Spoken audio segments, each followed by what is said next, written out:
জামাতে ইসলামী যে কথা বলে সেই কথা কাজে পরিণত করার জন্য চেষ্টা করে। আপনারা এমন এক ব্যক্তিকে পেয়েছেন, তাকে পাওয়া এটা আল্লাহর পক্ষ থেকে এক বিশেষ রহমত আমাদের জন্য, আপনাদের জন্য।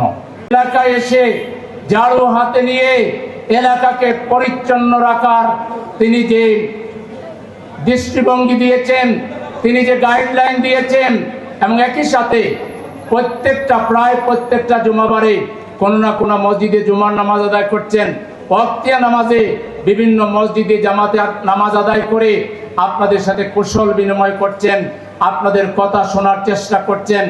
একটা অফিস নেওয়া হচ্ছে, আর কিছুদিন পরেই সেখানে তিনি বসবেন।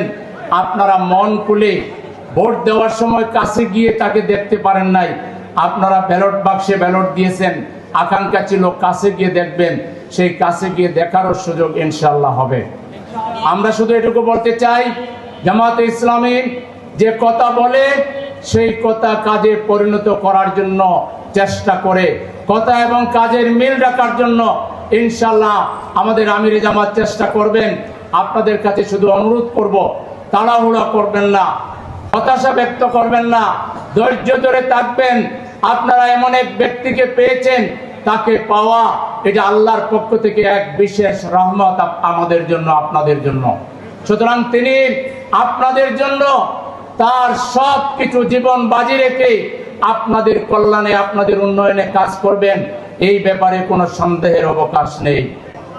শুধু তিনি একা করবেন না, ইনশাআল্লাহ তার পাশে তার কর্মীরা, আমরা জীবন বাজি রেখে এই এলাকাবাসীকে আজীবন আমরা শ্রদ্ধার চোখে দেখব, আমরা মায়ার চোখে দেখব, এবং ইনশাআল্লাহ আপনাদের সমস্যাকে আমরা আমাদের নিজেদের সমস্যা মনে করে প্রত্যেকটা সমস্যা চিহ্নিত করে একটা একটা করে, যেহেতু 5 বছরের জন্য আপনারা নির্বাচিত করেছেন, 5 বছরের মধ্যে অগ্রাধিকার ভিত্তিতে আমরা আগাবো এবং এই এলাকার প্রত্যেকটা সমস্যার সমাধান করে আমরা ঐক্যবদ্ধভাবে এই এলাকাকে গড়ে তোলার জন্য দল মত জাতি ধর্ম বর্ণ নির্বিশেষে আমরা এক এবং একাকার হয়ে আমাদের এলাকার উন্নয়নের জন্য আমরা কাজ করে যাব।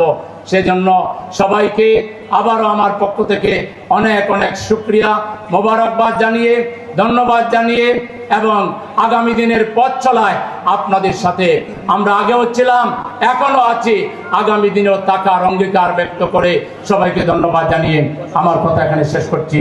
আল্লাহ হাফেজ। বাংলাদেশ জিন্দাবাদ।